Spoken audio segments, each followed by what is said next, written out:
So again, we've got the knife arch thing here. It's in the last. What time does this go on till? What time do you guys operate this till? Till we get bored. Seriously, really, till you get bored? Yeah. End of shift? Does it not stay here all overnight? It's not here all night, is it? No. They're just mobile, so we'll just lift them up and take them. Also, I've noticed, right, because I was down there yesterday as well, that a lot of people come through here and it doesn't go off, right? I'm assuming they're metal detectors. Yeah. So how come it is when people go through with like a bunch of keys or you get a wheelchair go through or something, it doesn't go off? No, it should go off. Like for instance, I'm sure that lady there's probably got some form of metal, whether it be a bag, the buckle on her boots. Sometimes it's like a bit temperamental, isn't it? Is it? So it's a bit hit and miss. So if there's loads of traffic going through, it's still, if you look at it, it's still going there. Oh right, so it takes a minute to register. Yeah. Ideally, in a perfect world, you'd want one person to walk through at a time. For a bunch of people walking, then it's like almost too much information to the pole. Do you find that they're effective? Are they effective?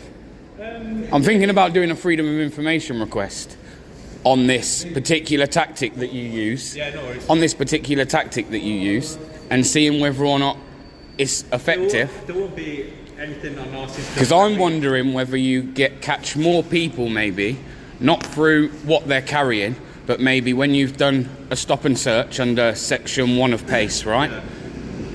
Then you're going to obviously ask for their details. They have to give their details with section 1 of PACE. No. They don't have to give their details with that. No. Oh, okay, I thought they did. Because I was thinking if you then obtain their details and say, for instance, someone's wanted for a separate offence. No one has to give us their details unless we suspect that they've committed an offence.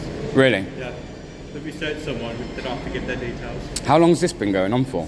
How long's what's been going on? As in this, you doing this in Warsaw? Because I think I haven't seen this going on very... This is our second... Well, I'm not sure. For me, it's my second shift. Is it? Yeah. Because am I right as well in thinking at the moment in certain parts of Warsaw there's something called a section 60, and I think it's to do with antisocial behaviour. No, section 60 is if there's been an increase of violence. Increase in violence? Yeah. Right, okay, because I know where I am at the moment there's meant to be one. There'll be section 60 will be put out by a senior officer if there's been a lot of spate of violence with a certain... So with a section 60, yeah. Say for instance Warsaw Town Centre was under a section 60, yeah. Does that mean on that basis alone you can search anybody? You don't actually need the same, you wouldn't need the same reasonable grounds? It changes, it depends on the criteria that the section 60 is put under. Right, for example, okay. in Birmingham,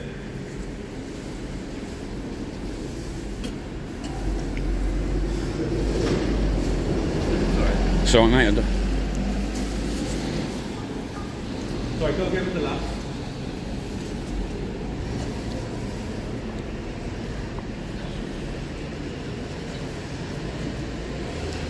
Yeah, we see. Sorry, when a section 60 is authorised, yeah. Like recently in Birmingham, section 60 had conditions where it's like males up to the age of 30 within a certain area. Okay. So you can't just go around and start searching males that are 40, 50, 60 years old. But so you can actually do an age category. Yeah. So if there's been a lot of violence, like youth violence in a certain area, yeah. There's no point putting a section 60 on place which is going to apply to 40, 50, 60, 70-year-olds. Right, okay. 70-year-old males. Same thing with the gender as well. If it's just young males. Oh, so it might even just be young males, not females. It could just be a section 60, just flat out. Flat out. Everything. That's interesting to know. It depends on the criteria set out. That's interesting to know.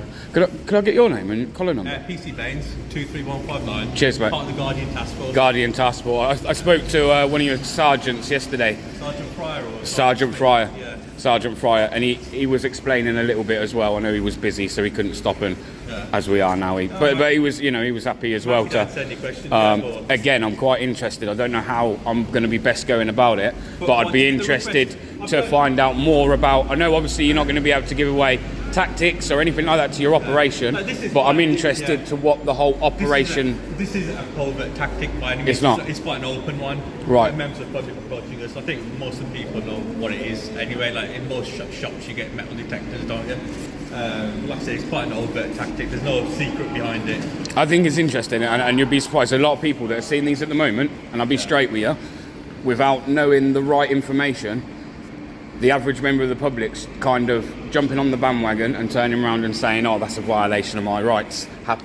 Yeah. For instance, as you see here, a lot of people are going to come through this But we're way not off the bus. forcing anyone to But you're walk not through it, walk through it, of Yeah. course. But so if somebody's, for instance, say for instance, I'll just stereotype a young male, for instance. A young male comes through here and they decide to not walk through that and walk round it. Would you see that as maybe suspicious and worry? Or would you ask them, can you actually not walk around it? If you walk around it, it's still detecting, Oh, does it? detecting the metal, so it makes it irrelevant. Okay. It's irrelevant, to be fair. If you walk around it, it doesn't make a difference. Oh, no, that's interesting. How long have you been in the force as well, if you don't mind me asking? 7 years. 7 years. PC, Bains. yeah, been in PC the whole time. Yeah, PC. The Looking forward to looking to go up in the ranks. I don't know, not particularly. No? No. Quite happy where you are. I'm a man of the people, what can I say? Yeah, that's the best way to be, I think. That's the best way to be. And this is what this is all about as well. It's not about being nosy. It's not about kind of like getting on your case. It's about public interest. Yeah, and I think sometimes that there's a bit of a disengagement between the police these days and the public. Yeah. Anything that we can do to... Sometimes it is highlighting, for instance, when you're doing wrong.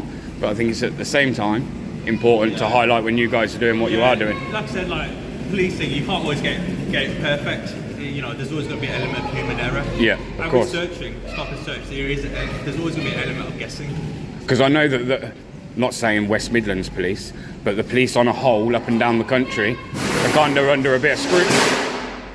They're under a bit of scrutiny at the moment. I think it's more the Met Police, isn't it? Yeah. But that's kind of like come up recently in the mainstream media, and it's being spoken about, so people are just interested, and that's all that was. But I'm going to let you go on anyway, because I don't want to take up your time. I know you're busy. No worries, mate. But lovely. All right, cheers, mate. Yeah, thank you. He's all right. So that guy told us a little bit more than what the sergeant told us. Sergeant was trying to make out like it was all top secret, and he's trying to tell me that it's actually not the case, and that it's actually quite willing to speak with the public.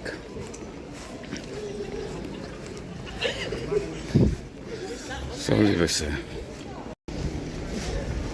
Hi mate. Hello, mate. You good? Yeah. What time does that finish then? My name? Yeah. What, like my actual name? Well, yeah. I mean, you can give me a fake one if you want, but you know. Well, I'm not going to do that, obviously. Oh, okay. Well, but fair enough. I think you had my name yesterday, didn't you? my name's Scott. Give you my first name. My name's Scott. I did give you the website and that though, didn't I? What time does that stop? What time do you stop with the knife arch? You can't tell me what time you finish. I'll have to float about then.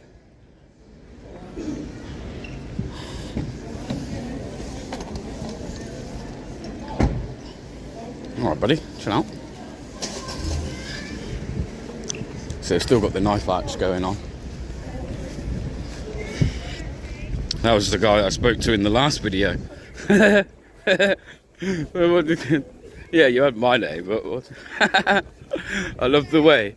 Since I had an interaction with him yesterday, I find it funny that the one thing that's been sat on his mind clearly is that he didn't get my name in the last video. But I did give him the channel name, and I did tell him the website and where he could find stuff. So I wasn't exactly secretive in the last video, but yeah, that just makes me laugh that he's what's your name? Anyway, bring this back.